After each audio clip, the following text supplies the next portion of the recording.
Good afternoon. As Carl said, I'm Jason, not from Bromance Academy, but from Romance Academy. And we are on a national mission to transform relationship education for young people with a message about how to build and sustain healthy relationships. And that is something which I think we desperately need in the church. This is just because I love old stuff, inventions that never really quite worked. Robot Reader-Matic from 1963 was an invention that could help you read at a consistent pace. The idea was to help you concentrate as you're reading. The only problem is that image is actually upside down, and that as the device went down the page, that bar would be jabbing you in the ribs or the stomach as you were reading the book. And you could adjust the pace to get jabbed at different speeds. And I wonder if sometimes as church, our approach to sex and relationships is a bit like that robot Reader-Matic. You're not really sure that, because it's old and it's outdated, and we're not really sure that we ever needed it in the first place. I think that as the church, we have got a massive amount of work to do when it comes to sex and relationships. I received a massive proportion of my sex and relationship education from these bad boys right here, which you will know as the VHS, video cassette. When I showed images like these to young people, they've only seen them in their history lessons, but for many of us they're a sad and painful reality as your favourite programme ended and a snowstorm began.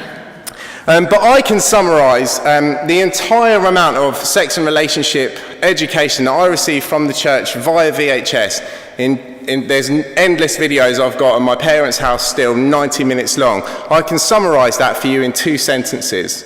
Sex is disgusting. Save it for the one you love. And it strikes me we need to do a bit better than that as the church, and I'm sure you'll agree. This week, I have been sitting in a dining hall in a Luton school, a little bit like that. In fact, it looks nothing like that, but that was the prettiest image of a dining hall I could find on Google on Tuesday night when I was trying to meet Adrian's deadline for slides, I confess. But we've been working with a local charity that does some incredible work in Luton, and we've been doing a project in a local school where we basically just go in and for 5 days we give young people half an hour every day and we just listen to them, we just sit and listen to them. And this isn't with Romance Academy, so I haven't got a particular agenda around sex and relationships in these times. My job is really just to listen to them and try to help them see good stuff that might be happening in their lives, and believing as I do that God is always at work in young people's lives, and maybe together we might see that, but there isn't, it's not very, very directed. And it's almost like God is real sometimes, isn't it? Because I had this conversation with this young person. I've met him every day. I met him this morning. I came down here directly from the school, so I met him every day this week, and I'm meeting him and another young person. And as I reflected, I was driving back to the office and I reflected on what he'd said to me, and I thought about today. And I thought, you know what, I could stand up here, I've only got 10 minutes, I could rattle off 50 odd stats in that time about young people and the damage of pornography and what's going on in young people's relationships. But sometimes I think we forget that the people that are affected by these statistics, and the statistics are massively important, are individuals who are in our churches, our communities, and our families. And this kid's story broke my heart, and I wanted to share it with you because I think he gave us 3 challenges, and you can tell that it's perfect for a talk, can't you? Because there's 3 challenges, and they all start with, no, they don't really. The first thing that he said to me was, as he sat down, and I said to him, just tell me your story. And that was all I said. And then he started, and he spoke for about 20 minutes without coming up for air, which I promise you I'm not going to do. And the first thing that he said to me was, one of the most difficult things that happened in my life was when I was 6 years old and my mum and dad split up. And he said, I don't think I've ever quite recovered. And he told me that his dad was cheating on his mum with her best friend. And he moved out to be with this best friend. And then just a few months later, it came out that he was also cheating on this woman and his mum with a third woman. And so he said to me, I don't think my dad's the kind of man that's built for marriage. And I thought, what do I say to that? Because actually, what he'd learned was that faithfulness is a myth. It doesn't exist. Even when people cheat, they're cheating. That's what the world had taught him. And actually what was coming through, and he didn't use these words, these are my words, but actually there was a desire there for him to see faithfulness modeled. He wanted to see relationships. He knew the pain of broken relationships. And then he started talking about his girlfriend, and he was telling me, I asked him if he ever talked to his girlfriend about this stuff, and he said, no, I don't really trust her enough. And I pointed out the irony that he'd only met me some 10 minutes earlier and was breaking open his soul to a man he'd never met before and was likely after this week to perhaps never see again. And he said, oh yeah, but you're here to help us, aren't you? Yeah. But it struck me as sad that for a young man who's been with this girl for 2 months and has been at school with her for 5 years, doesn't trust her enough to tell her what's going on in his life. We got on to marriage. He actually raised it. I didn't even bring any of this stuff up. This is what was so amazing to me. And he said, marriage is just a piece of paper, isn't it? I guess he's probably heard that from adults. That's the kind of thing that us adults say, isn't it? It's not the kind of thing that a 15-year-old says off their own back, but it is a message that he's heard over and over again. And there was this rising cry within me that, how have we failed you? How has the older generation failed you to let you think that marriage is just a piece of paper? Because perhaps it is to some, but to us in this room, we believe that it's so much more than that. It's a covenant where two people become one. It's so much more than a piece of paper. It's so much more than you changing surnames and changing addresses. Marriage is just a piece of paper. And then the third challenge that he gave me was that he needs quality time. He said one of the most, broke my heart today. He told me this. He said one of the most difficult things about my dad leaving, he said, you know when you go to bed at night and your dad comes and tucks you in and he reads you a story. I had to get used to my dad not doing that anymore. I had to get used to my dad not being there. And that was tough. And he said, it made me grow up a lot. And since that time, since his dad left, he said, my dad's done stuff, he's taken us out for the day, but then he just sits there and smokes and doesn't really talk to us. He's not like some people's dads that wants to spend time with them. My dad doesn't really want to spend time with me. He does like spending time with my brother a bit more than me, but he doesn't really like spending time with me. Wow.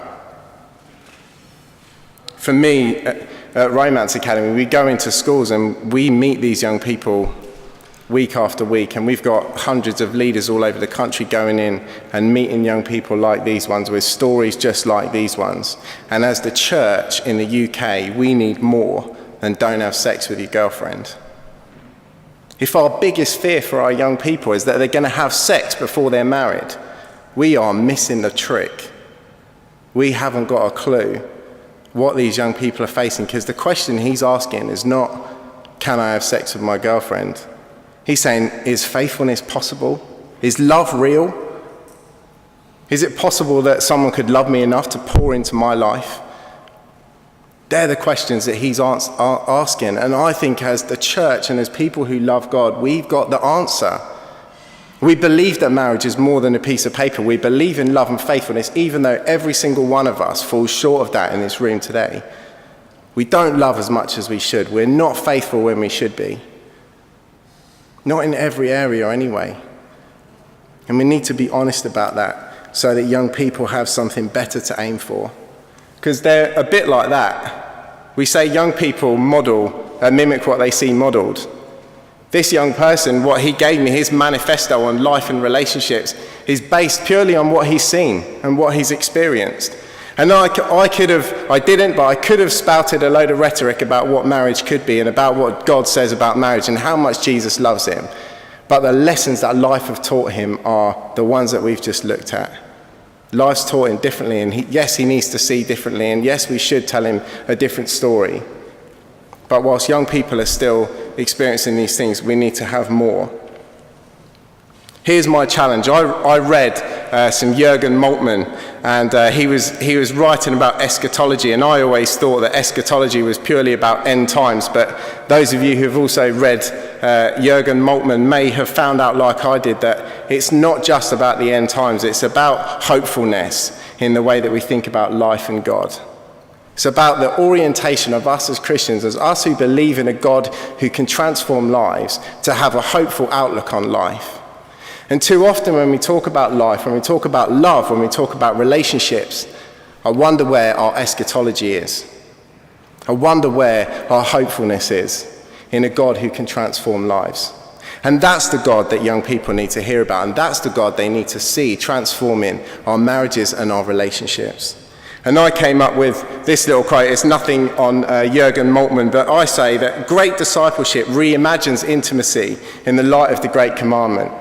What would it look like if we taught our young people to have relationships that were healthy, friendships that were healthy, to be sons and daughters who know what love and commitment, faithfulness and trust is, who can do that in their schools, who can do that with their peers, and then one day who can build healthy romantic relationships, but understanding what it means to love God and love others. Because actually, healthy relationships and healthy marriage is about healthy discipleship. And that's what we're all in the business of, isn't it? We're about healthy relationships, healthy discipleship. Our little piece of this, tiny little romance academy, we've brought our entire team here today. It's Sarah and I. That's it. We'll be on the stand at the back. We're a tiny little part of this, but we're trying to make a big noise. We're training church staff and volunteers. We're trying to talk to them about the issues that young people are facing. Real young people and real solutions that can help them address the things they're facing. We're trying to work with parents. How can parents have conversations with young people about pornography, about sex, about healthy relationships? We've got national roadshows that go all over the country talking about those things. We speak at conferences and events. We do direct work with young people. That's our little bit. We're trying to make a difference where we can. I want to give you one action from today. You're going to go away probably with a list of things to do. I want to give you one thing, and it will take you 2 minutes. And all it is to go onto our website, romanceacademy.org, and sign up for the Romance Academy Network. And what that is a whole load more of what I've been talking about today. It's real stories of young people, the real challenges that they're facing, and where you can go to get more help and information. We hope that that little thing might be useful to you and prove as a way for us to connect over some of the other stuff that I've been talking about. And let's go and change stuff for young people, because actually the marriages that we're talking about, they will be the marriages of the young people of today. And the more we pour into those, the more roots we help them dig down into what healthy relationships are, will shape the marriages that we want to see tomorrow. Thank you so much for listening.